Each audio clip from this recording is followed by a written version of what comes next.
How's it going, everybody? Wayne here. So you might notice I have this thing sticking out of my wall. That's because they're installing individual AC units in every room in the house. The AC works fine, but they have to install these units for whatever reason. So right there where that thing's coming out, I already had to remove a PlayStation 4 shelf, and behind me I'm going to have to remove 4 of my N64 shelves. So over here is where it's gonna be sitting, right here along the top. So I'm gonna have to figure out a way, even though I'm already out of room, to reorganize this to be able to fit all the N64 games.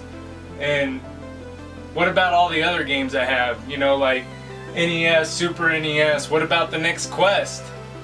But I have a little bit more than a year left here in Japan, and then hopefully I find a place that's a lot bigger than this one when we move. But for now, we have 6 games that we'll be adding to the collection. Let's check them out.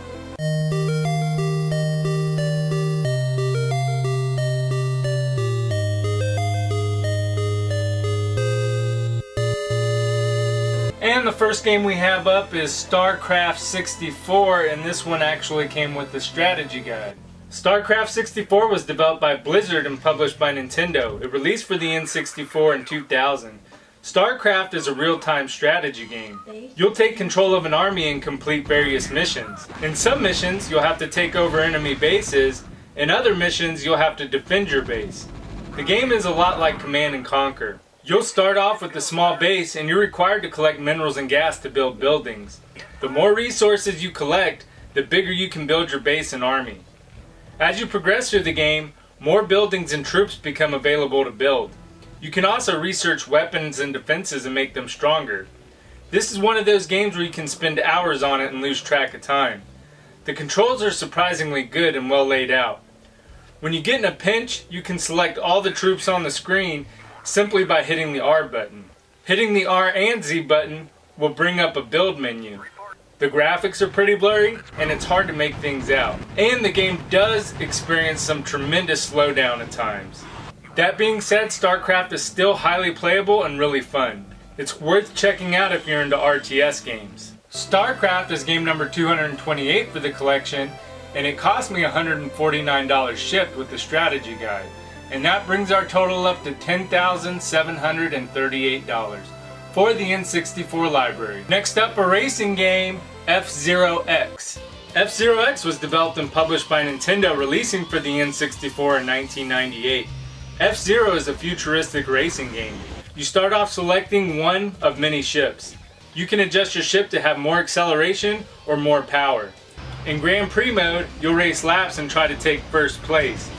Each race you get points for where you finish, and the points will be added up at the end of the season for your final placement. While racing, your ship loses energy from hitting other players or using boost. There is a place in each level to restore your energy, but you'll have to make sure you use your boost wisely. Boost is only available after you complete the first lap. There is also a death race mode where your goal is to eliminate all the other players. The controls are excellent. You won't be bouncing all over the place like in similar games. The graphics are somewhat plain, but that's probably due to the large variety of tracks and cards the game offers. Overall, F-Zero X is a fun racing game worth checking out. F-Zero X is game number 229 for the collection, and the box and manual cost me $30 shipped. I already had the game. And that brings our total up to $10,768 for the N64 Complete Box Quest. Next up is a remake of a classic game, and that game is Paperboy. Paperboy was developed by High Voltage Software and developed by Midway. It was delivered to store shelves in 1999. In Paperboy, you'll take on the role of delivering newspapers to your subscribers.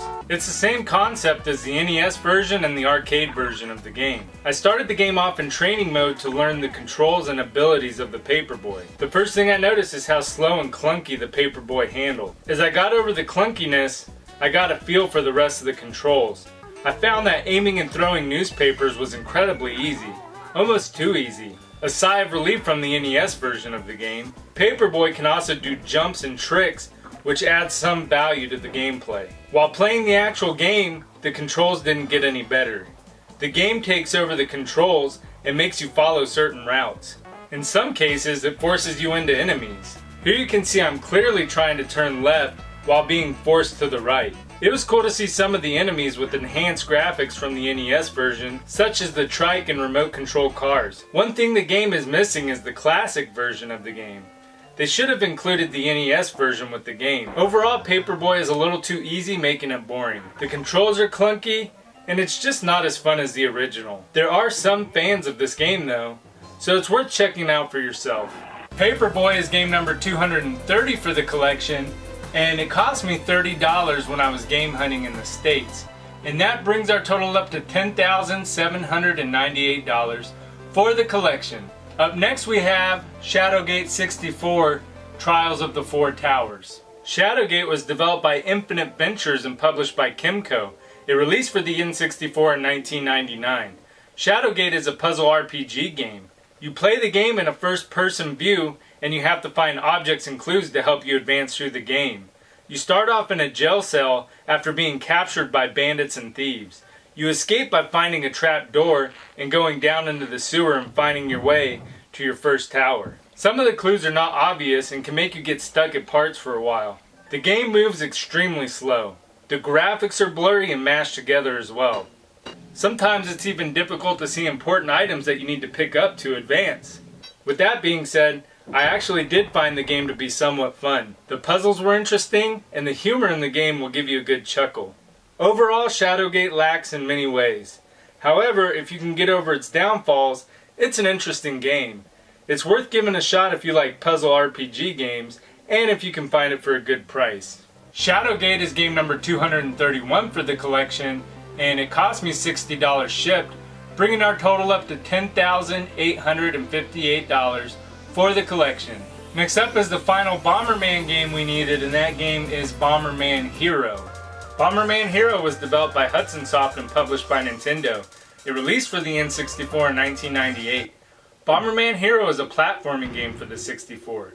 You take on the role of Bomberman and blow up enemies and solve puzzles to advance through the levels. Some levels require you to find shards to open doors. Other levels require you to find a key card to advance. The controls are good overall. Bomberman has a lot of moves and ways to throw bombs. At some parts, I did find lag in jumping off platforms. The graphics are great. Everything is clear and easy to make out. The main complaint about Bomberman Hero is that there isn't a multiplayer mode. Most Bomberman games offer multiplayer. I don't find that being a huge deal because the game is loaded with a bunch of levels and replayability. It's pretty much a Banjo-Kazooie version of Bomberman.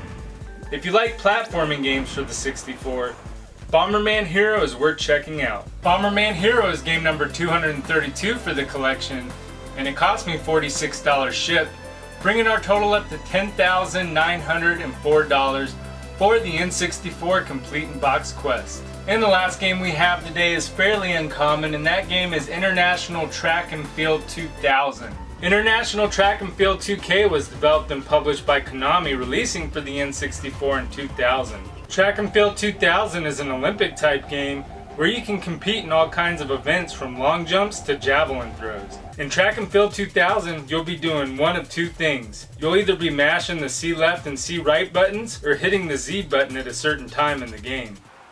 The game requires serious button mashing stamina. The C left and C right buttons in the game are used to run, swim, and even lift weights. Tapping the Z button is used for events that require angles or timing, such as the pole vault or high jump. The events and controls take time to master. Your fingers get tired from pushing the C left and C right buttons during all the events, making it difficult to be consistent in the game. The only games I was easily able to master was the javelin throw, where I made a world record, and swimming. Some of the other events were just too touchy with the controls. I found the button mashing in the game for me more annoying than fun. I don't recommend it for the N64. International Track and Field 2000 is game number 233 for the collection, and it cost me $55 shipped, bringing our total up to $10,959 for the collection. Let's get these games on the shelf.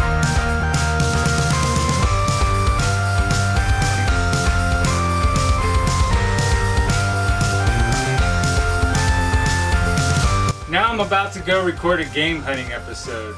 So if you don't see that video coming up, you know I didn't find anything good. But if you enjoyed the video, please make sure to subscribe. I'll be collecting the entire N64 library, complete in box, right here on this show. Also make sure to leave a thumbs up for Starcraft 64. Until next time, I'm Wayne, and thanks for watching.